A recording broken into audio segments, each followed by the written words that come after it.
Historical statue right here in Rochester points to a time when race separated people from even sharing the most basic needs, like water. Atia Collins sat down with the woman behind the statue who advocated for it when she herself was denied free water.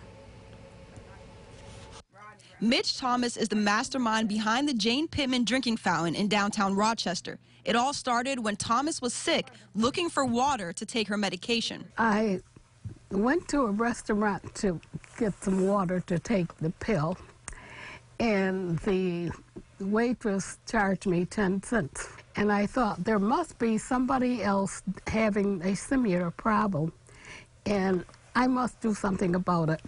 Thomas is the widow of Dr. Freddie Thomas, a civil rights leader in Rochester. After his death, Ms. Thomas founded the Dr. Freddie Thomas Foundation and went to foundation members for help with the fountain. The members thought about the fountain must mean more than just having water.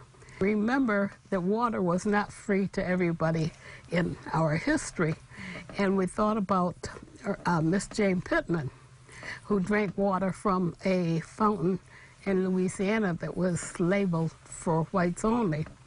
The fountain was unveiled in 1987. Here you can see pictures from that day where more than 7,000 people showed up.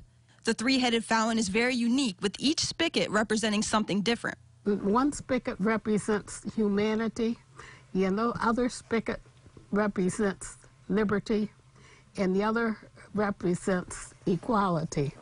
And this is what America's all about. The Jane Pittman drinking fountain is usually right here in this space. It's inside for the winter, but the city of Rochester says the Liberty Pool Plaza is the perfect place for this historical fountain. This is the center of our city, right? This is the best place for it. It's somewhere where everybody, the young, the old, downtown living, suburbanites, they can come downtown and they can see exactly, what this project meant and what it means to the city and to the area. Rochester celebrated the 25th anniversary of the fountain here in 2014.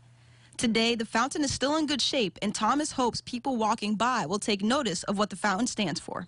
This might be an opportunity for the children to know something about American history and use this Jane Pittman fountain, which they can go and have a drink and be a part of that. In Rochester, Atia Collins, News 8. The Jane Pittman drinking fountain will be back at Liberty Pool Plaza for the summer. Anyone can stop by then and read more about the history of this symbolic statue.